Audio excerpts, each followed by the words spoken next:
call this meeting to order. Please rise for the Pledge of Allegiance. I pledge allegiance to the flag of the United States of America and to the republic for which stands one nation, under God, indivisible, with liberty and justice for all. I did that for you, Bruce.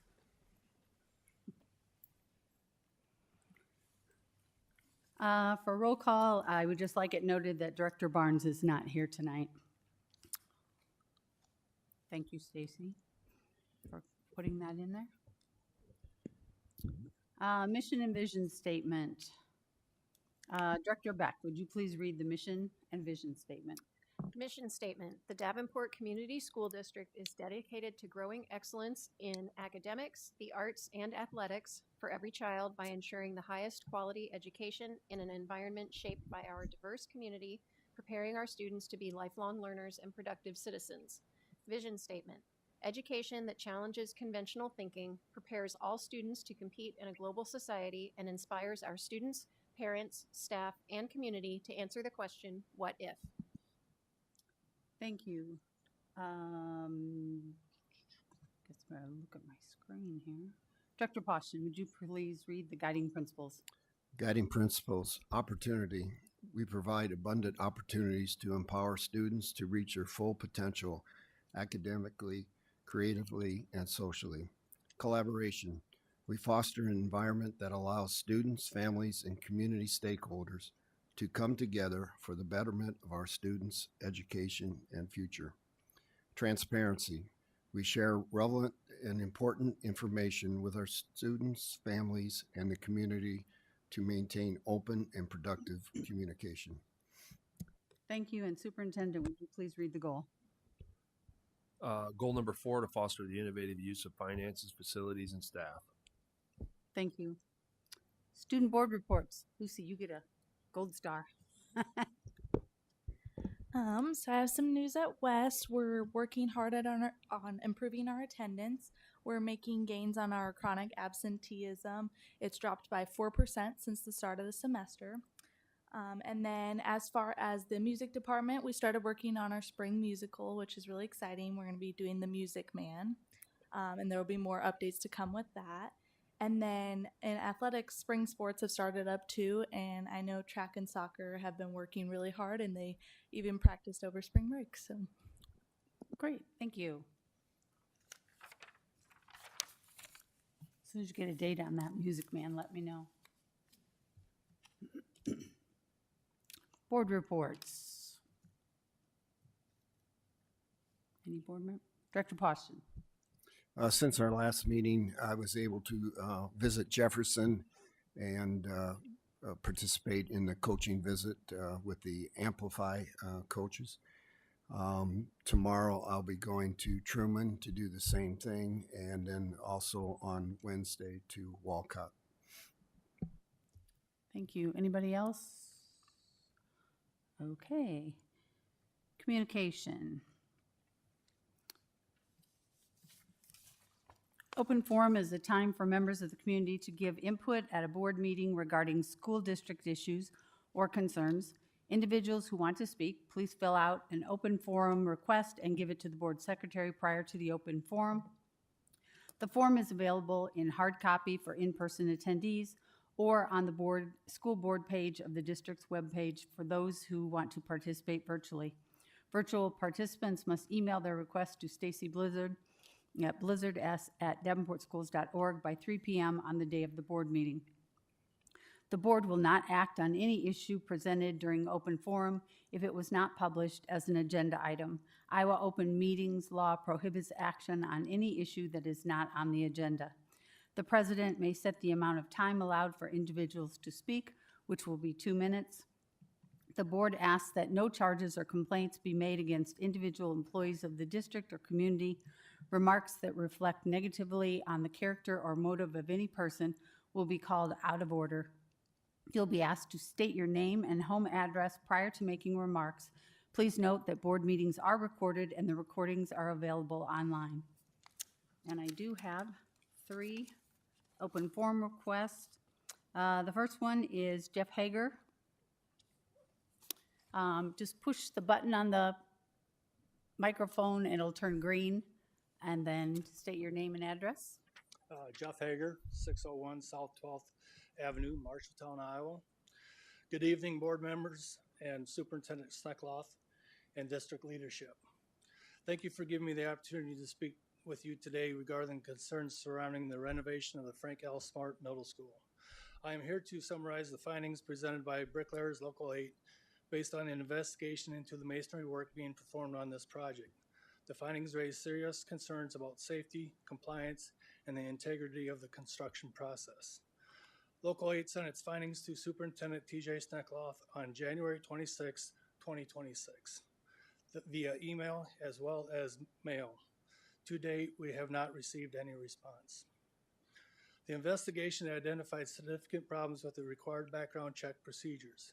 Because this project takes place on school grounds, strict background checks are legally required for every individual working on site. However, evidence shows that these procedures were not followed.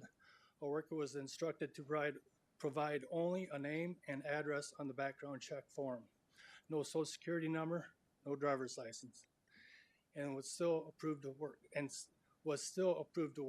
This suggests that the background check process was not conducted in accordance with the law or district policy.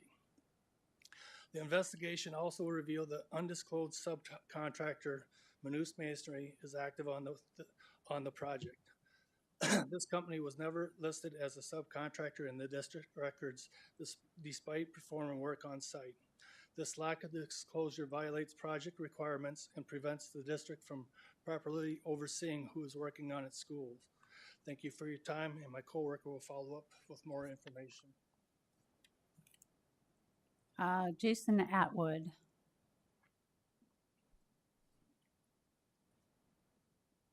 Good evening, Jason Atwood. Located. Could you state your address? I'm sorry. Your address? Yeah, I'm located at 715 Lake Point Center Drive, O'Fallon, Illinois. To continue with Smart Middle School. Findings contain evidence suggesting that the undisclosed subcontractor, Munez Masonry, is engaging in several violations of labor and tax laws. Evidence indicates that workers were not paid overtime, that payroll taxes were not deducted, that workers were misclassified as independent contractors, and that some employees were paid in cash. There was also evidence that subcontractors taken a portion of workers' pay for themselves. These practices are not only unethical, they are illegal. There are serious concerns about the quality and safety of the masonry work being performed. The investigation documented examples such as bearing plates being installed 3 inches out of square, walls not being properly tied together, and rebar installation being missed entirely. The owner of the masonry contractor also stated that many of the workers lack basic masonry experience. These issues raise questions not only about craftsmanship, but about the structural safety of the building. Concerns raised involved failure to follow mandatory background check procedures, use of an undisclosed and unapproved subcontractor, violations of labor and tax laws, significant issues in workmanship and construction safety. These findings warrant serious attention. Bricklayers Local 8 has expressed its willingness to meet with the district to provide further details and documentation. Thank you for your time and attention. I share these findings with the goal of ensuring that our schools are built safely, legally, and to the highest standards for the students and families we serve. Thank you. Next up, Sarah Schwartz.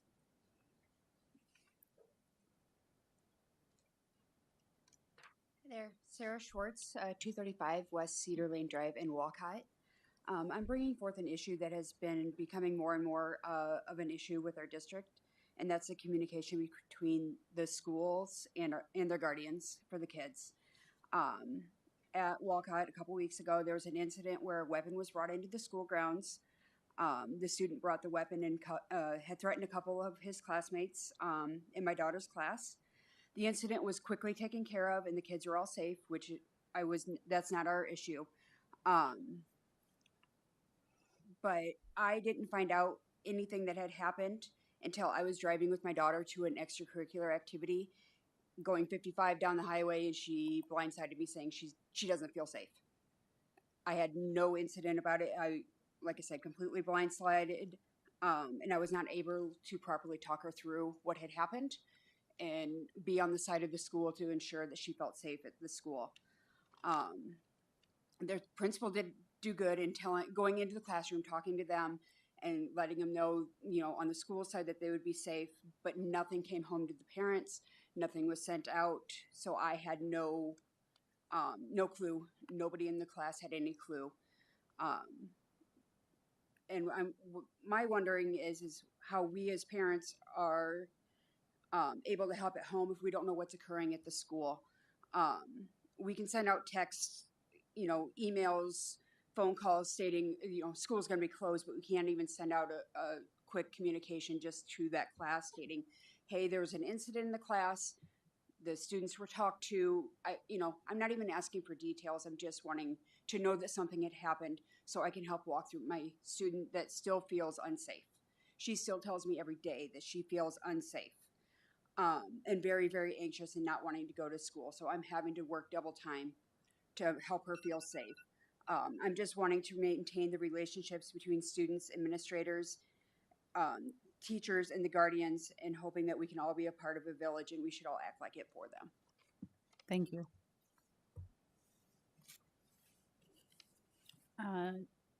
Next up is the consent agenda. Madam President, Director Hayes. I move the board accept the consent agenda as written. Do I have a second? Second.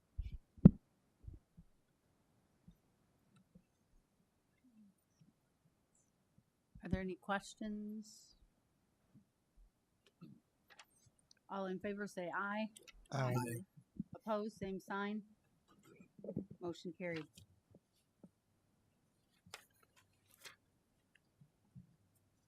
Next up, committee reports. Breaking barriers, Meet on the 27th. legislative advocacy. On the 11th, there was a student day on the Hill with 2 busloads of students from the Davenport high schools were in Des Moines to visit the legislators. It was a really good trip for the kids. The kids asked a lot of good questions. Sarah Ott and myself were able to meet with a couple legislators on some legislative issues affecting education. And then I just want to point out that there are a couple of other bills that are floating around in the Senate right now that we're going to need to address and contact our legislators. And I'm currently trying to find out more information, but Senate File 2367, which is requiring doubling PE time, changing funding for school lunches, which could risk our funding, federal funding for school lunches, and then limiting technology in the classroom, and then requiring students that they have to participate in at least one extracurricular activity. All of these are unfunded mandates, and so it puts a strain on the school district. And again, we need to contact our legislators and educate them a little bit more on these proposals that are being presented. Thank you. Local School Advisory Committee. We will meet in April. Long Range Facilities Planning. We met last Friday and had a report back on the FMPC group, the parents and teachers that have been working on things, and they've presenting their report, and we'll be receiving that information at our April meeting. They were in the process of trying to reconcile or weave together the District of Distinction items that we deal with and our portrait of a graduate, and trying to create a harmonic theme between them so that it doesn't appear to be separate and distinct directions that we're going in. Thank you. Policy, we will be meeting next Wednesday. Recognition, we're meeting on the 31st. Finance.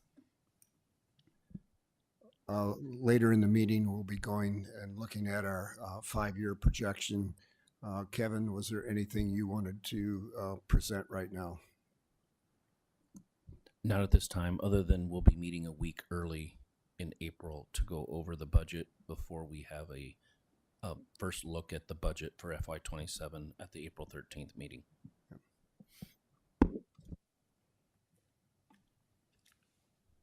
Items requiring action, Harrison Elementary, roofing replacement. May I have a motion? Madam President, Director Beck.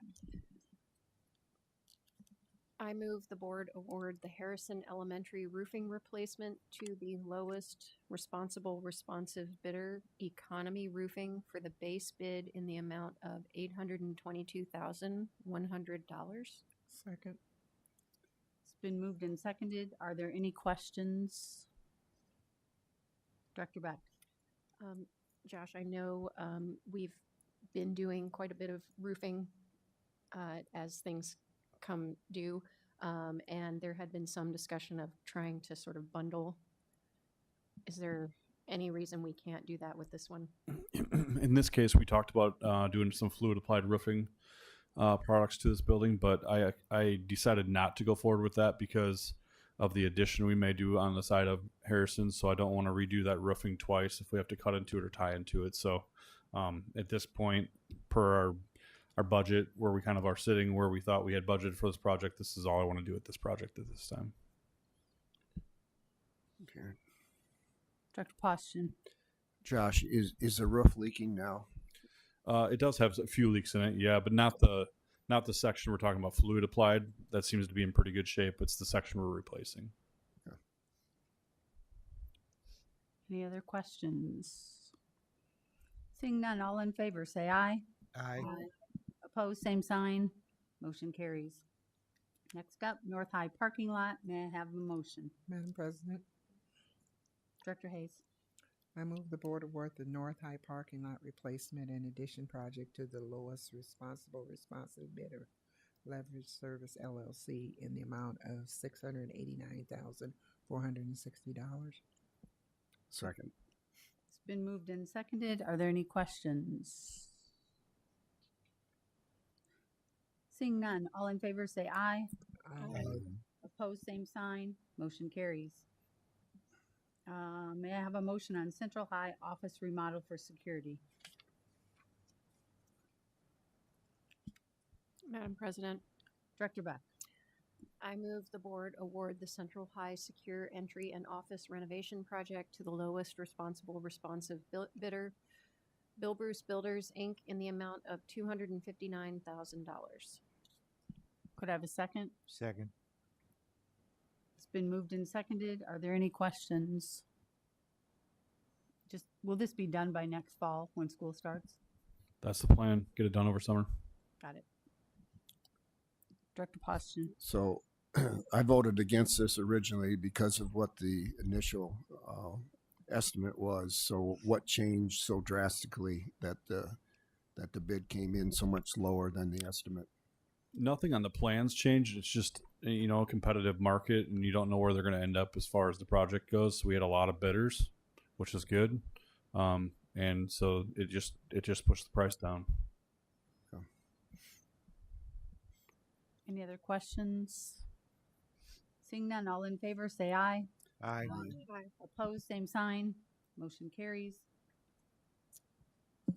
Next, North High new athletics auxiliary gym floor replacement project. Could I have a motion? Madam President, Director Hayes. I move the board award the North High auxiliary gym floor replacement project to the lowest responsive bidder, H21 Group, in the amount of $108,460. $132. Could I have a second? Been moved and seconded. Are there any questions? Director Beck? I guess I'm having a hard time understanding why we're replacing a gym floor. I know you said in the public documents that it doesn't work for the sports. Is this the Y, currently the Y gym? Is that why it doesn't work? That's correct. It's And not set up for a competition like it would be in the future. We also want to add some bleachers to it. So there's some information that'll be coming for you guys in the future, so that there's some places for people to watch sporting events, volleyball, wrestling, things like that in this alternative gym. okay. The current orientation of the boards are for two courts, two smaller courts. And what we need to do is do a competition going this direction, and they're original to the gym space. So that's the need to change the orientation. So you can't just repaint the courts? No, it's that hardwood Oh, floor, and so they're just Got getting it this way. But then I have a question. Is there any way to salvage that floor? Would somebody want it? Would somebody buy it? Would somebody come in and salvage it for free? It's still in great shape. It looks nice. I'll find out. I'm not sure. I mean, I don't want to add to the cost, but if somebody would come in and just remove it, It's a fair question. Yep. I could be great. suggest that I know I've seen things like that sold at the Habitat Restore. Yep. So We've done some stuff with them in the past. Anybody else? Seeing none, all in favor say aye. Aye. Opposed, same sign. Motion carries. Tentative agreement with maintenance. May I have a motion?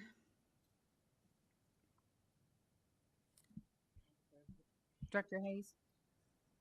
I move the board approve the tentative agreement reached with maintenance and ratified by the union for the collective bargaining agreement in effect for 7/1/26 through 6/30/29. Could I have a second? second, It's been moved and seconded. Are there any questions? Seeing none, all in favor say aye. Aye. Aye.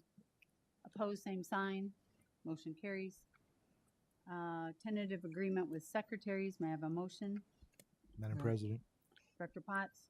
I move the board approve the tentative agreement reached with the AFSCME secretaries and ratified by the unit for the wage reopener for the 7/21/26, 6/30/27 of the collective bargaining agreement in effect through 6/30/28.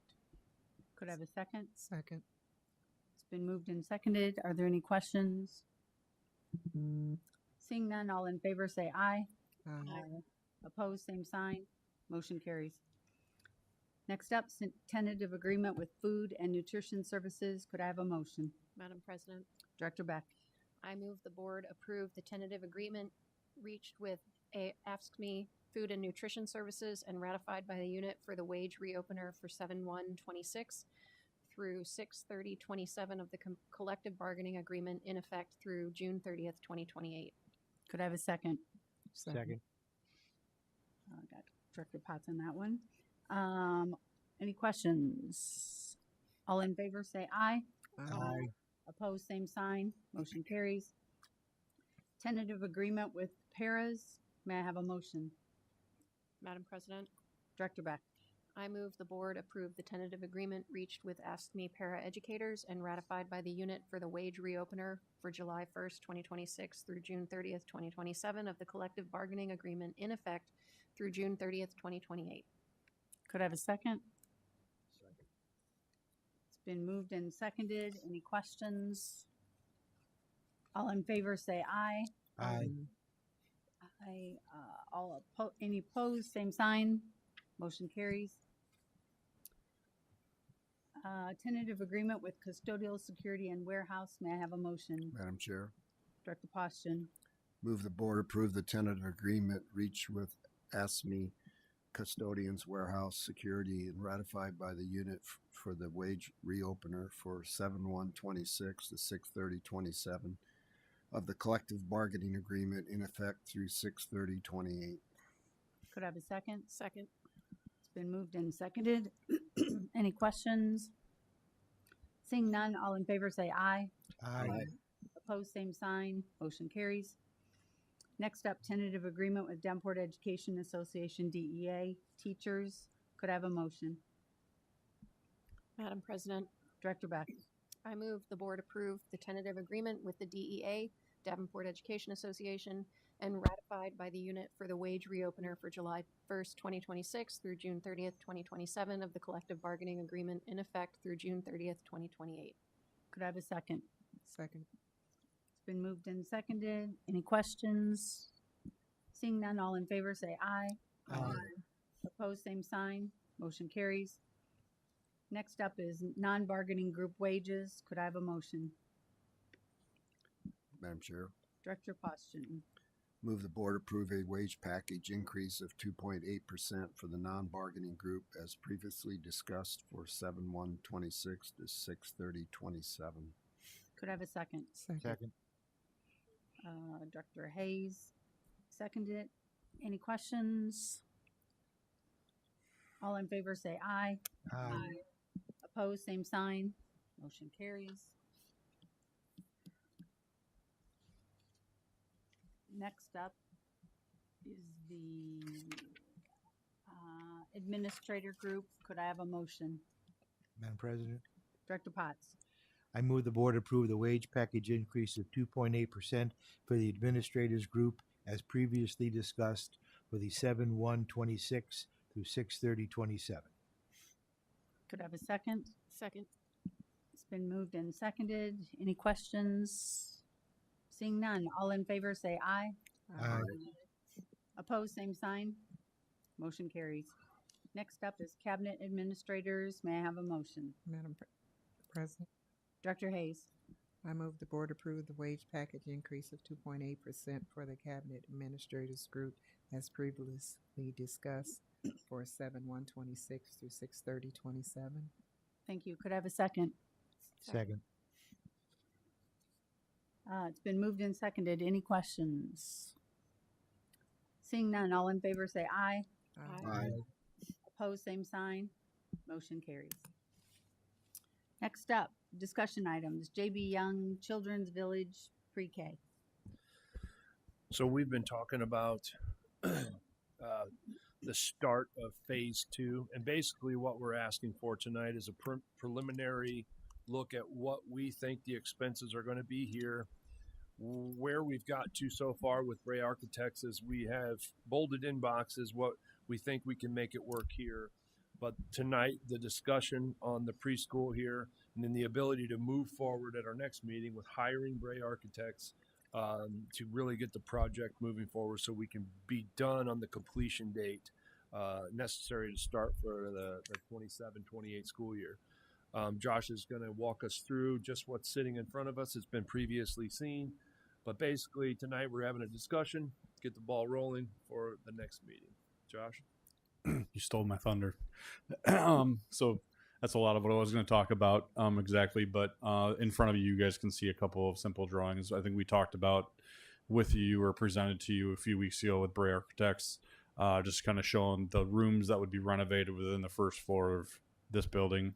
On top of that, we would be doing a huge HVAC project, which if you've been in this building for a number of meetings and over time, you'll know we have a few HVAC issues in this building once in a while. So within this project on the first floor, we'd be looking to make improvements there to make sure it was good usable space for students to be in, as well as some outside parking, playground area, in addition to those rooms.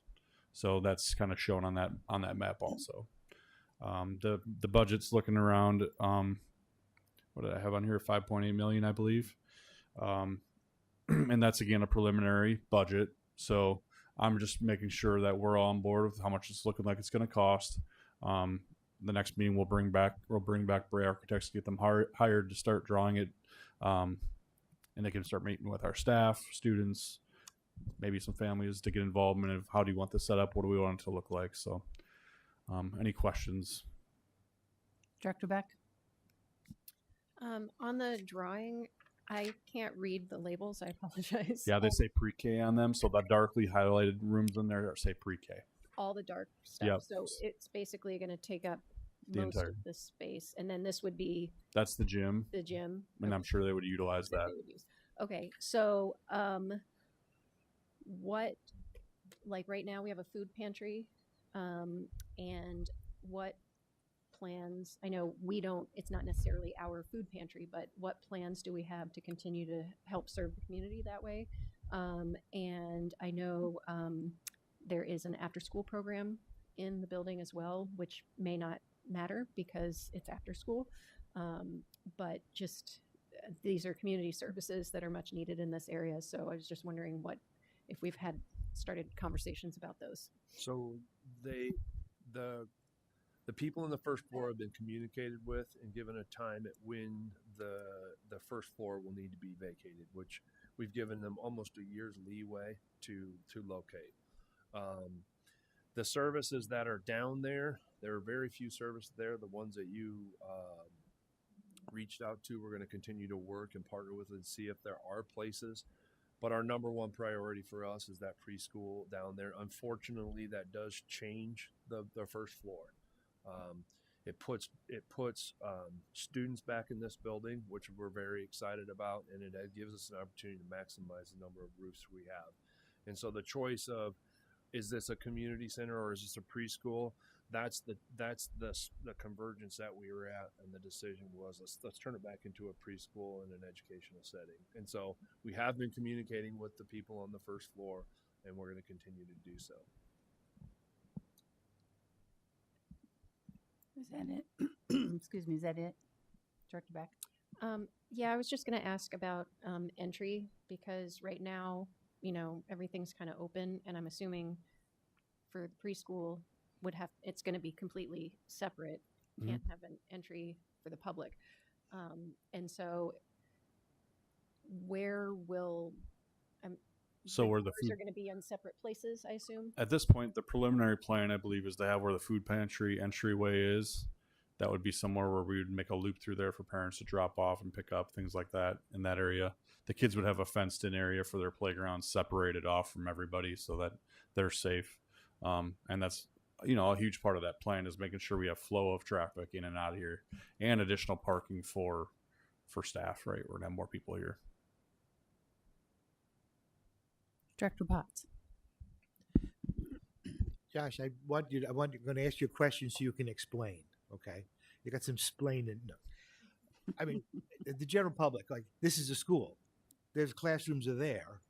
Why is it costing $5 million to put kids in classrooms? What's the difference, and what has to be done in terms of making these rooms preschool classrooms? So a lot of the smaller kid classrooms have requirements that aren't in general classrooms that most people don't have. Plumbing, toilets, bathrooms. There's ADA accessibility, things that need to be fixed. Doors, just the use of the space. The HVAC system on the first floor isn't going to be cheap, right? Like, that's something when we renovated this building years ago, we kind of put it in the back burner. We didn't want to spend that extra money. So now it's kind of coming to a forefront where we need to make some changes to make it work long term. So those are the big things, plumbing, HVAC, ADA accessibility. It's on first floor, so that obviously helps, right? But there are some things that don't fit with preschool age kids. And it's a lot of square footage, actually. I mean, this building's pretty big, so the pictures don't exactly do it justice as far as the amount of space we're covering, but we're covering a lot of space. We're going to be closing in some doorways, opening up some walls, making sure the rooms are conjoined together so that's big enough to be a usable space. So I don't know if that explains enough, but... Does this include furniture? I believe it does, yeah. Any other questions? Director Poston? So as far as the small gym, nothing has to be done in there. That's good to go the way it is. As of right now, we believe it'll work the way it is. Okay, and so these classrooms will have easy access to that gym then? Yeah, I mean, it's just right down the hall, so it'll be quick and easy for them to get into. There's some security type stuff we'll have to do with the building too, along with those costs, So keeping these kids in a secure place so they don't get around the building or anywhere else will be another portion of this. But Sometimes there's functions that take place in that gym. Will we still be able to use that for after-school events? yeah, we would just need to schedule that through the front desk or Sarah Ott's office, communications office. There's a way to do that, and we can definitely have it scheduled if we need to use it. Okay. Thank you. Lucy, got a question or comment? I just had a question. It says the existing museum's going to stay where it is. Will this affect security as far as if we have the public coming into the museum during the day? Do we feel like that's going to be secure from the preschool, or will they have access since they're going to be in the building? Yep. Great question. And that'll be one of those things we address with security doors and things like that. So the general public can't get over to the preschool portion. Anybody else? There's a floor at North that maybe could go into one of those classrooms. Just saying. HVAC. So you're just going to focus on the first floor? I've been up here. It's cold sometimes when it shouldn't be, and it's hot sometimes when it shouldn't be. But it's just first floor? So it may not just be first floor. I'm exploring a few issues we're having right now, and I don't have the direct answer for that yet. But our geothermal system at this building is and has been in rough condition. So we've had to do some stuff back to it going back about 5 years ago. And the issues are starting to come up again, and they're expensive repairs.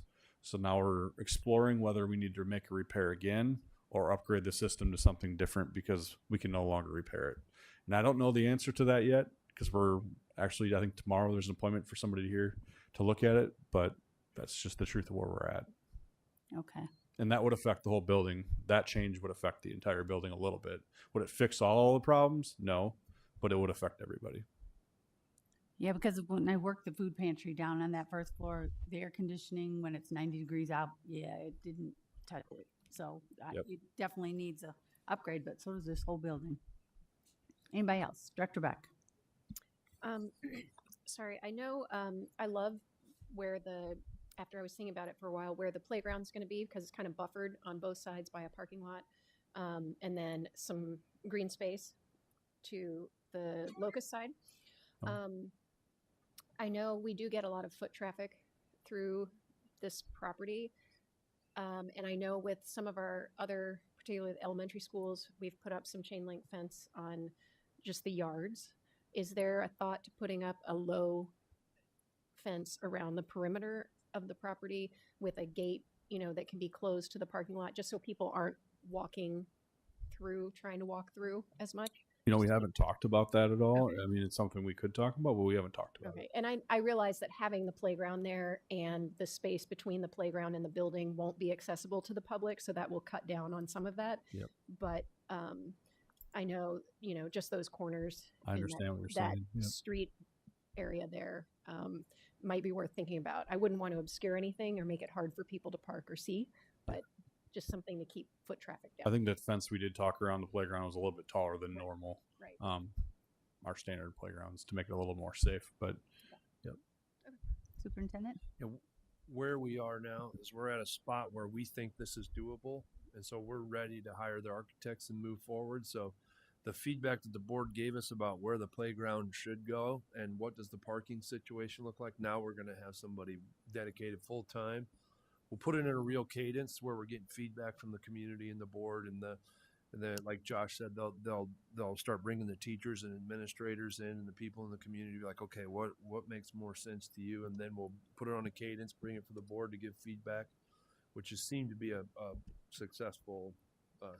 But I know, number one, when there was a school here, if you look where we park back here, those fences are 10 feet tall, 8.5 maybe. And so it's going to take something like that to make sure that we feel pretty safe with 3 and 4 year olds running around back there, or in the front. So it's going to take a very secure environment, and it will fundamentally change the foot traffic that goes through here, and we have to stop it. So that's priority number one, that there's not foot traffic going through there, because right now, you're right, it's very busy on both sides of this place. Lucy? One more question. So I missed when I think we discussed if we're getting rid of any of the preschools or what's happening with that. But do we feel like as far as furniture or technology, are we going to be moving it from another preschool or reusing anything? Or does this budget kind of take it as we're starting from square one and we're just buying everything new? So I think what we typically do is we do an evaluation of what's in the building. And if there are things that are new, which oftentimes there are, we would definitely keep those. If things are from 1975, time to upgrade, right? So those would be things we take out and get rid of and get new ones. Technology should be upgraded with the times. I'm not super familiar myself with the technology that goes into the preschool rooms, but I am positive our IT department would know what's supposed to go there, and we would upgrade it to the latest capabilities for a preschool. And 4-year-olds are really, really hard on things, and so we do have a cycle of purchasing. Our teachers are really, that's the first question they ask: are we going to get nice stuff in this place? And we're going to do everything we can to utilize what we have, but make sure it's a bright new space. The reminder that this plan allows us, when it's all complete, to hit around 700 preschool students, and we're anticipating we'll have anywhere from 800 to 850 incoming kindergartners. So that will serve, this is a big goal the district's had for a long time, that will serve a great part of our population, and this is the first step of it. Great question. Director Beck? Just so you know, Lucy, the Children's Village Hoover that building would be vacated, and this is taking up a lot of that capacity. And Madison School, preschool. Okay. Moving on. Demolition of the Armory House and Barn project. I don't know if you guys are familiar with the buildings I'm talking about. I'm sure you are, but the Central Field House building is getting updated. And right next to that building, there's a really long brick building that's fairly dated. And there's another building, we call it a house. It's an office building, and it's been used for storage, as well as that long building. It's been used for storage for years. Recently, we were looking at the building, and it needs a lot of tuck pointing. So we're like, man, how much are we gonna have to stick into this? Just to tuck point the one building was over $200,000, and it's a old storage facility that has 2 stories tall. It was a horse barn at one time. And we started looking at the outside of the building, and we really thought, boy, we could really update Brady Street, the road, the look of the whole property by potentially tearing these buildings down. So I had our guys look at what it would cost to do that, and it looks to be around $140,000 to tear the 2 buildings down and remove them and put it back into grass. And then later on, we would change it and put it into a parking lot. Probably work it all together at the same time, but to get things started, we would like to tear the buildings down so I don't have to spend in upwards of $500,000 to $1 million just to update a few things around those buildings to make it very basic and up to date a little bit. So any thoughts or questions around that? Lucy? Since it's being used for storage space, do we feel like we have like sufficient storage space to move what's in there now, or is it going to be worth it? So we could use more storage space. I feel like we could build a newer building, more up to date, up to code, safety standards, things like that, with a new building. And also we could utilize that space for street parking for kids that are at the field house, so they're in a safe environment. They have to cross the road every time they park, things like that. So I could use the storage space. That might come down the road. Number 2, I feel like it's a better use for parking and safety for the kids. Yeah, out there it's where old chairs and desks go to die. Director Beck? Just so I'm trying to visualize this, I pulled up the aerial view on Google Maps, and we have the tennis court. It's the long, skinny building, right? This one and that one. Okay, it is what I thought it was. Okay, Yep. Perfect. Yeah, if you look from the stadium, it's a long brick building, and the other one's another brick building in the corner. And really, they haven't been utilized for an extremely long period of time for anything but storage. Anybody else? Director Boston? So it states in here that 140,000 would come from the bond fund. So why are we doing that versus taking it from SAVE?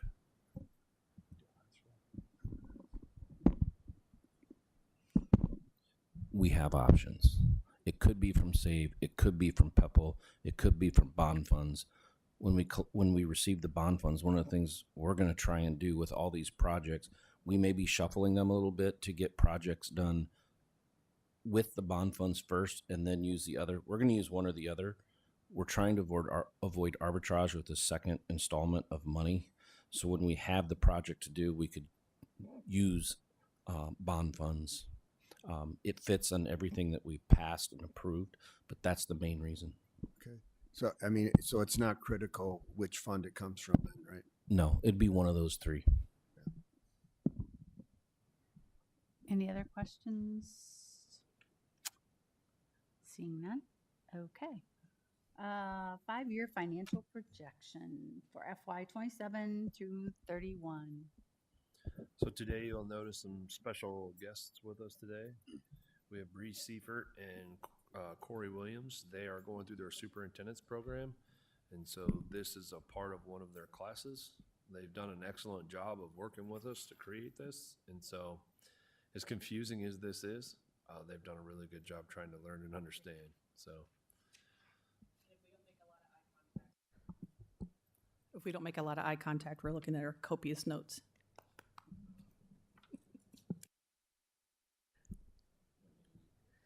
Well, I get to kick us off. So every year we do a 1-year budget with a 4-year projection. We call it a 5-year projection. 27 is pretty locked in, but we try and forecast what's going to happen the next 4 years. So we start with our key assumptions, and we're going to start with that slide so you understand this is but one model that we created with our finance committee, with our board finance committee, to try and get realistic numbers, that nothing pie in the sky, nothing that is out of bounds of what could happen. But these are very thoughtful assumptions that we're making. We're going to go from the key assumptions to start to show you results of what those assumptions could be. Keep in mind that as you get a year, 2 years, 3 years, this is going to change. This will not be our reality. It will change. The legislature will do things to us that aren't as comfortable, but we will re-rack doing a 28 budget with a 29 through 32 estimate in a year from now. So we'll keep updating those as we go. So this is kind of the kickoff to when you see what's going to happen with our FY27 budget. But this is so you can see where we're going from a financial health perspective. And these two are going to kick it off. Okay, so we're going to draw your attention to the first thing in yellow, the certified enrollment change. And you can see we're anticipating a drop of 300 students for 28 and then 29. And then that's because there's about 250 less incoming kindergartners than our current juniors and seniors class that are graduating next year. It starts to level off in 2030 and 2031 in hopes, or we're anticipating that our kindergarten class and our sophomores and freshmen are about the same. And then if you go into the served enrollment, the served enrollment change, there's about 100 that we anticipate for open enrollment out, just to keep that in mind as we go through the enrollment changes. And then the state supplemental aid, the next yellow one, like Kevin said, it's 2% is locked in, but we're anticipating a conservative estimate with that 1.5% based on current legislation.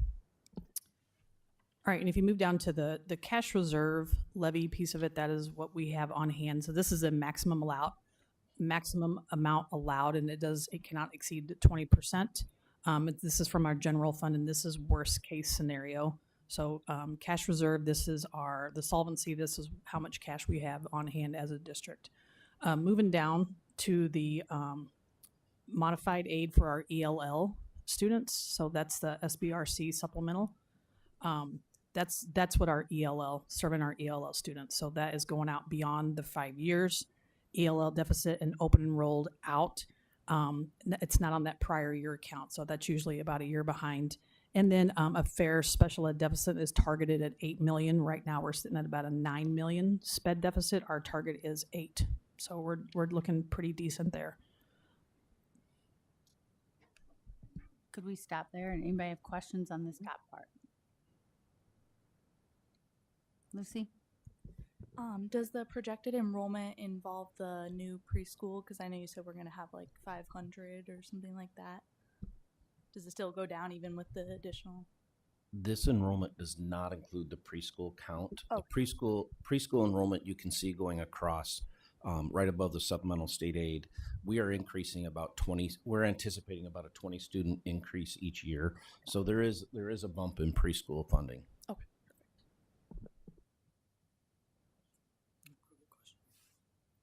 Director Beck? With the predicted leveling off of enrollment declines, is that taking into account the sort of demographic shift that we're at now, which is, I mean, just in general over the entire country, there are fewer and fewer kids coming in to schools. Like, Yes. What's interesting is if you look at our enrollment, we are within about 100 kids on every grade, kindergarten through 9th grade, 10th grade, except for our 11th and 12th graders. So that shift is happening right before our eyes. We don't have a lot of bubbles. There's a lot of districts that will have a huge increase in one class as they go through all 12 years. We don't have that right now. We are within 850 to 950 kids per grade, and it's consistent right across the board. So it makes this projection be a little bit easier to extrapolate, knowing that our junior and senior class is large, and it's happening exactly as that. We kind of have people aging in place. And this is You're not a seeing that. Davenport issue. This is across the state that where multiple districts have a declining enrollment. Anybody else? Okay, we can go on to the next part. All right, you got staffing changes, which is next. The first section is teacher FTE net change. This is based on the certified enrollment and what we're anticipating. There's going to be a loss of 16 for 2027 and a loss of 5, and that's where attrition. And then the next one is administration net change, reduction of 1 administrator. And I want to point out that there's been a reduction of 2 administrators in the last 2 years. So keep that in mind. So there was one in 2026 and then this one in 2027. Other professional on the next page is the specialists that are in various departments. 2 of the 3 are going to be paid through AEA funds. Okay. And then if you keep looking down there, so the labor, there is a 1 FTE added for the labor, and that is just needed for like the SMART, the Sudlow, and the North, the additions that are going to be put on there. So for example, at West, we just got the new addition put on there, and so you add that little bit of a square footage. So we had to add a 0.5 custodian to take care of that. So that's why it's a projected potentially 1 for that labor. So that's what that means.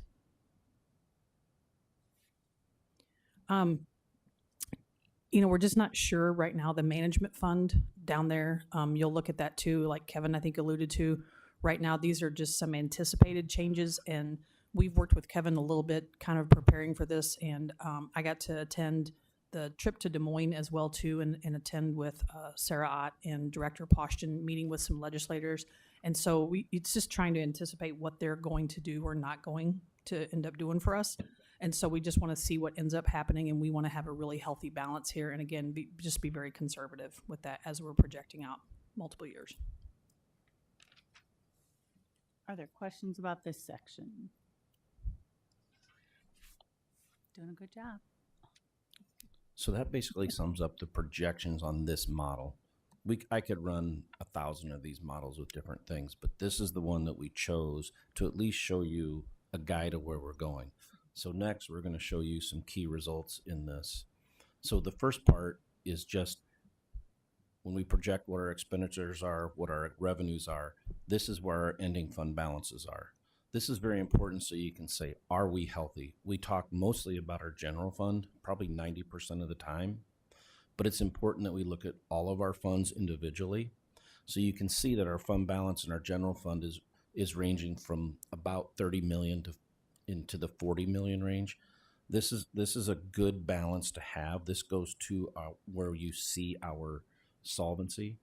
A lot of districts don't have this. This is really important that we maintain something that is in that 7 to 7% range.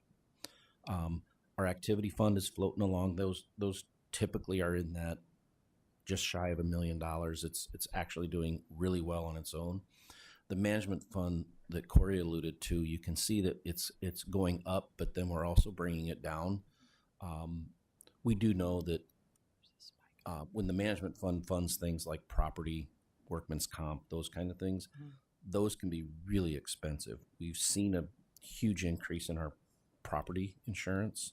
We've been working through those kind of things. We joined the fund to self-insure some of that down. So it's important that we keep a balance in there that's healthy. We do purposely bring it down to about a $7 million mark, which is probably where it's going to need to be. And if the legislature says, hey, you have to have a certain percentage, no more than, we bring it up and we kind of start to bring it down so it gets to the appropriate amount by 2031. The PEPL fund you can see is coming along. We can now project beyond 2029 thanks to passing the PEPL vote, because that would have expired in 29. This one can be fluid just because it's out there showing about $13 million, give or take.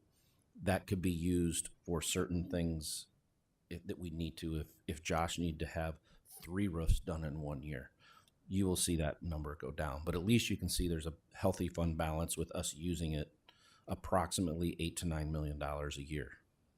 The capital projects fund is very interesting. It goes to zero, which it should. The second 80 million of our bond is coming in 26. That's why that jumps up so much. And then we do anticipate between the rest of 27 and probably some tail end of some things in fiscal year 28, we should have it all spent. Or the projects are done and the funds are moved into the PEPL fund, any remaining funds. So that's why that balance is going to zero. You rarely see that, but it makes sense when you're talking a capital project fund. You can see our SAVE fund is slowly starting to come down. We're using some of the SAVE funds. We're also paying for those bonds that get moved into our debt service fund, which is the next one. Your debt service fund is going to have approximately a $13 million balance every year, because you have to have, to start the year, you're supposed to have all the funds reserved in your debt service that you have to pay those bonds. We have about $6 million and some change at each of those bonds that we have to pay back each year. That's why you're seeing a consistent $13 million in that fund. Our food nutrition fund is starting to come down. It had a high balance previously, and they said, hey, that needs to come down. We are working that down. That it's way out there. It's starting to come down lower than I like, but that's so far out there. There's a lot of changes that could happen to our hot lunch fund. That's why TJ was laughing at me. There is a cost for our return. Corey mentioned briefly what is happening with our cash reserve. We have not been able to cash reserve the past couple of years because we have had more than a 20% solvency. Every month I show you our solvency, anticipated solvency, and it's like 21 to 24%. That means we can't cash reserve. When that dips below 20%, on this model, I said, how much can we cash reserve? So I put the maximum amount in there. If, for example, this year we spend less than what we anticipate, that's going to fall all the way through and you cannot cash reserve as much in the future. So there's a lot of things that are going to change that cash reserve. So that's why I wanted to show you worst case scenario. The bad news of this whole thing, and this is the only piece, is if we had worst case scenario, our property tax asking will start to go up. We cannot put ourselves in a position like some districts have that have solvency issues. You've read about that in the paper. We have to be able to meet our bills. We have to be able to pay for those things. Insolvency is not an option. Yes, it comes at the expense of the property taxpayers, but we hope in FY 28 and 29 we can alleviate some of that so 30 and 31 don't get so bad. We will have cash reserve in the future. The rate will change. We will talk about that more on April 13th and again on April 27th. There's no secrets about it. it's going to change. It's not going to continue to come down. We are probably at an all-time low in this district of that 1307. As a matter of fact, when the legislature passed paying for our budget guarantee, that number is going to go down to $13 or $12.98. That's a 1-year give from the state. That's not going to continue. We will have be on budget guarantee again for the next 2 years. So it's just a word of caution. We'll talk about it. We'll continue to talk about it. It's no secret. People need to be aware. So that's kind of the give on that part. The two parts, we don't have a surtax, so we can skip that, but you can see our UAB, how that's going. That is excellent of where we're at in our UAB. 7 to 17% is a target. We're still floating above that. That's okay. That doesn't hurt anything. There's a lot of districts like that. There's a lot of districts that are really low. And you know I like to be conservative and make that as high as we can get. But I also know we got to be able to pay for things that we need for our kids today. You'll see our solvency. You can see why I'm saying that if we don't cash reserve these, you can see these cash reserve levies on this bottom to keep that between the 7 and 17%. I still get nervous when it gets down to that 10%, but it's still okay. If you did not cash reserve these, you would start to go to zero and into negative, and you would be like other districts that does not have the cash to pay their bills. We do not want to be in that. I don't know how many times I can say that, but it's important. We've been down that road. We're not going down that road again. Well, no. Well, we went down that road when it came to our UAB, but we always talk about solvency in the same breath. I have said that to SBRC to say you can't look at one without looking at the other. So these are the two most important ratios that we can look at as a school district. Then we're just going to show you we like to look at things graphically. So we're going to talk about 4 items graphically that represents what we've been talking about. You can see the first one is the relationship between certified enrollment and SSA. Don't let it deceive you, because on the side you'll notice it goes in increments of 2,000, and so that's very misleading because it doesn't look as drastic of a drop, but be aware that that is by 2,000s, and if you were to expand it, it would be more of a drastic. The second graph is just, again, talking about that UAB, that unspent balance. Again, it's very healthy. It looks pretty good. And that over to the left, that's in increments of 10,000. So it just kind of, Kevin's previous slide that he was talking about, this just gives a little bit of a different visual for that. And we'll show this UAB again in the next slide. But keep in mind where 2023 is. We're going to show you a little something that goes back even further, because I know Karen will ask that question. This next blue one, are you doing the blue one or am I? You're doing it. You just did it. Okay. No, this one. Yeah, that's you. Okay. Solvency. This is graphically solvency. Again, $10 million increments. You can see why I'm concerned about our solvency. You can see it starting to dip.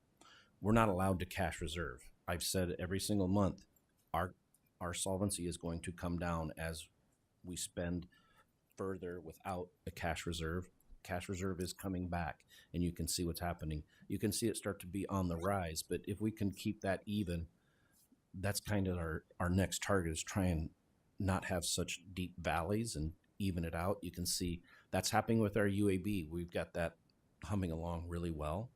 And you can see the solvency is going to start to come back. And as we go out beyond 2031, we want to try and keep that in that. It's about 15% in 2031. That would be a great target to be at. And the next graph there, that's the miscellaneous income. So I'm going to explain this a little bit. So the 24 to 25, you're going to see a pretty drastic drop there. That is the loss of the ESSER funds. Those ESSER funds that we had as a district that finally ran out. So that's why that is such a jump. And then if you look at 25 to 26, that's about a $1 million expenditure that we had. So that was spent on security, updating security at some of the buildings with some different, putting some different doors in, putting some cameras in, and putting some of the I can't think of the exact name of it, the film that you put over the glass Okay, and so that's a little bit of a drop, and then you'll notice it kind of evens out a little bit. So those were two pretty decent sized expenditures, but that big jump there, that is the ESSER funds that most districts are going to be in the same position as well too. And that's why you see 27 coming down a little bit, because that safety grant was all paid in 26. So it drops down a little bit more from there. So there's 2 grants that went away in that time frame. Safety grant, that's security updates that we did at the buildings. Okay. And finally, this is a really big document and it's really hard to see. So what I'm going to point out is just in yellow. This is pretty much the formula and summary for school districts. This is general fund only. I got to keep that in mind when I say this. We've been jumping around between general fund and other funds and back to general fund. We're just talking about general fund in this. Our regular program adjustment, that is the 101% budget guarantee. You'll see this $512,000 figure. That is what the state is going to supplement to us instead of property taxes.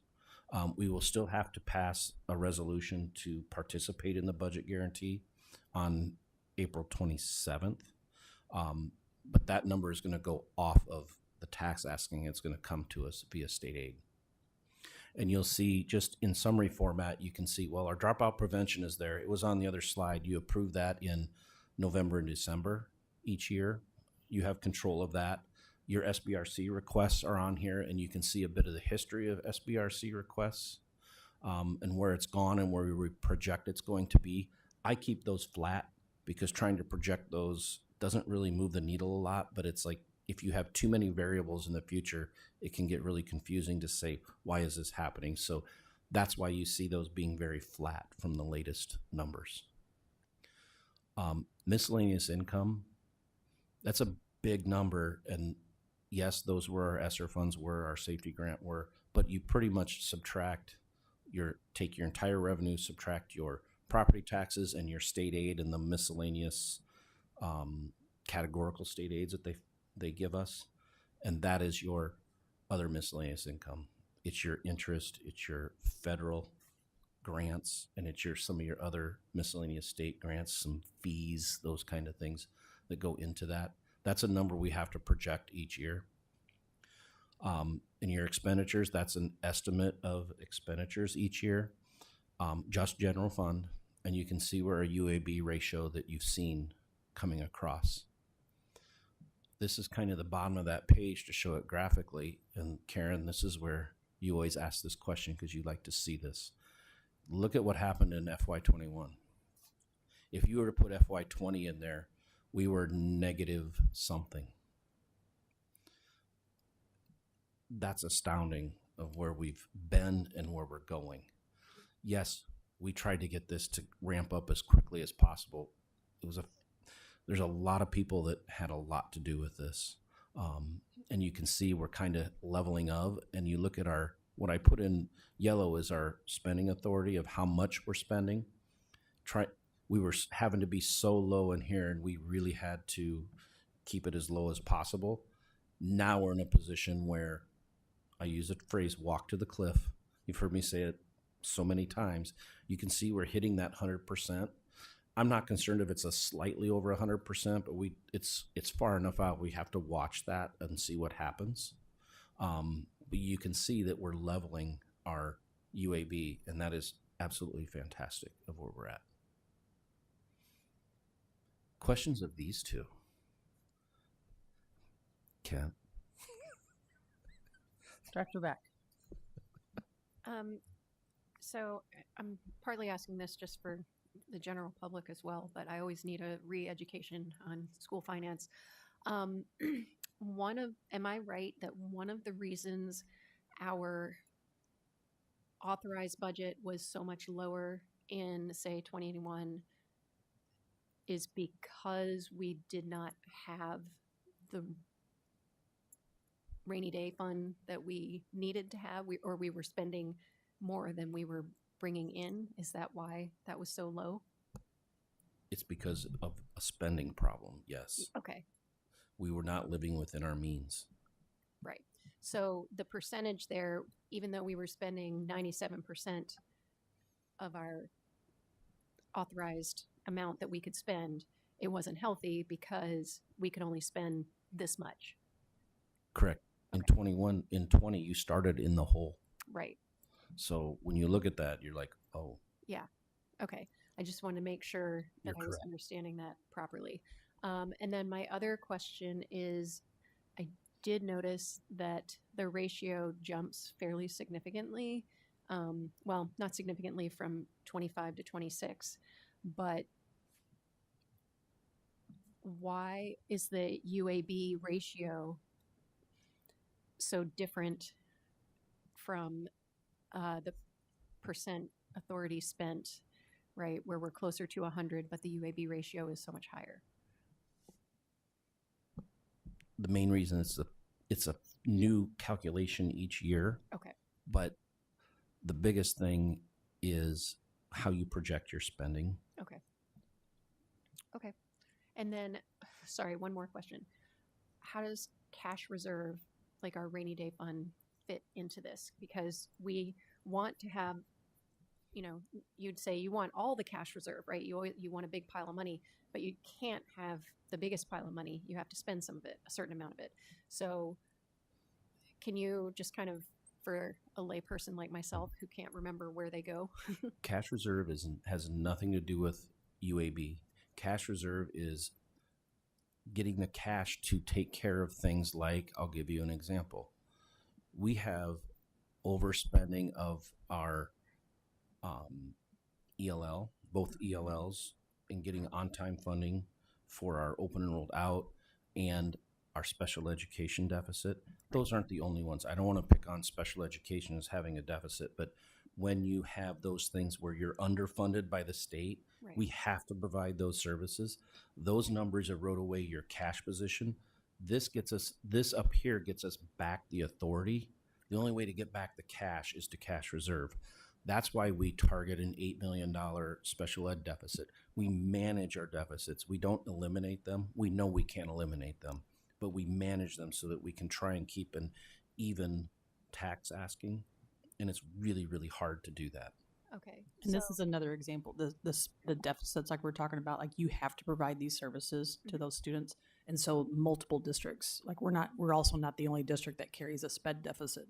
99 point, I mean, there's Might districts be across, 5 districts that do not that have do a not, across the entire deficit. state that don't carry a SPED deficit. So if a kid needs that service, you have to provide it, and the state knows that, and so they're prepared for that and they understand. Okay. What the state does do on the unspent balance, what they're talking about going through school budget review committee is, if we have a healthy UAB percentage, why are you asking for authority? I will tell you, in 30 plus years, you get as much authority as you can. You get the authority, because when that goes down, you're going to have exactly what happened here in 2020, 2019, 2021. The solvency, you don't have to get it dollar for dollar, because you save some funds, whether it be lower wages or some turnover savings, or you have a great winter. There's so many things that can happen to impact your expenditures. Well, and one thing I will say too, if you go back and look at the part that Bree talked about, was the staffing piece of it. Like you'll notice a big jump of minus 16 teachers, and then the next year, and so that's we all know that's the majority of what we spend our money on is our staffing, and so a lot of the staffing changes came at the high school level. We worked really hard as a high school group of the 4 of us trying to figure out where we can work efficiently, where we can share teachers, how we can share teachers, and how we can do some things to kind of catch up with the times a little bit. So we're going to be providing services for our students in a different way. And so a lot of that came from, we didn't have to cut anybody. It just came a lot through attrition and through some retirements, but we were able to save that. And again, that's our ugly reality too, is our enrollment. But we were able to do a lot of that. So if you are able to, that's our reality. That's our heart. And I will say I've been very impressed, and the people in our class is actually really impressed with how Davenport operates, because we get talked about a lot for a lot of different things, but in a good way. So we're sitting pretty good compared to the other urban districts. And we have a gem here with Kevin, just understanding how this whole thing works and how he presents everything and how he puts it out there, and how TJ and how our DSAT and how our entire just top down, we kind of like, this is our ugly reality. Now we have to deal with it. And so we just figure out a way to operate while not losing services for any of our kids. So that's a really important thing as well. So am I right to say that like having the spending authority and not using it is better than needing the spending authority and not having it? 100%. Okay. Any other questions? Director Poston. Kevin, we had this discussion in Finance Committee, and so I just want you to kind of dig a little deeper into this. So the bonding that we just have done that last year and this year, so that bonding is against projected saved dollars. Okay. So now the legislature is trying to speed up the percentage of saved dollars that are going to be taken away and go into property tax relief. Okay, so just explain to the rest of the board kind of what we talked about. This will put us in more of a bind because there won't be as many saved dollars, and we won't be able to do maybe some of the projects in the future, like roof replacement or whatever down the line. Right now, the biggest concern that public schools have is if they've leveraged their saved funds with revenue bonds more than what the acceleration that the state is going to take from it, that's the first concern. We will have, like I said, we'll have between 12 and 13 million. You can see what that debt service balance is. That's how much we have to commit from the saved funds to be able to make those payments. Right now, we have a little over $18 million a year that we receive in our sales tax revenue. We aren't in that situation. It does threaten interest costs, that kind of thing. I won't go down that rabbit hole, but that difference, if they take that difference away from us, even if we're above, they won't get it down below that 12 to 13 million. But every million they take away from us is one less project, for example, that we could do. We would have to use PEPAL funds. You'll see pressure on your PEPAL funds. That's okay. We should spend those funds. That's why we're collecting the taxes. But it's going to force you into a box and say, we can't do these things. I'm not saying you don't do deferred maintenance. You will do every bit of deferred maintenance you can. But if you have an opportunity to do a significant repair or a small addition, that is going to be very difficult to do. It will take you to a bond referendum a lot quicker than if we still had that $18 million a year.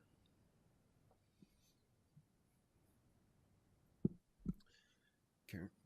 Go ahead. So then just one other thing, and again, we've discussed this before in Finance Committee, but when you look at our declining enrollment, that's going to be the number one thing that's going to affect our funding.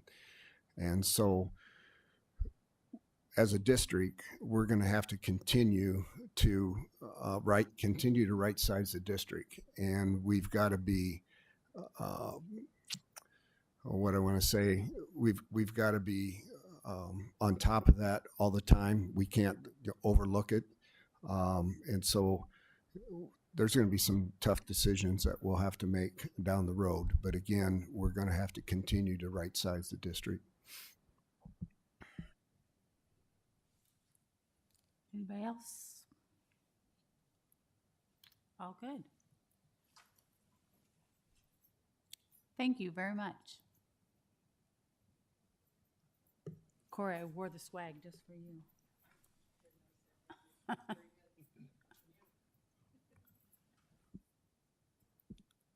Okay, superintendent's report, None at this time.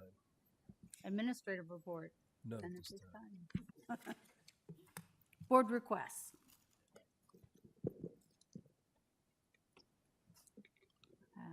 Seeing none.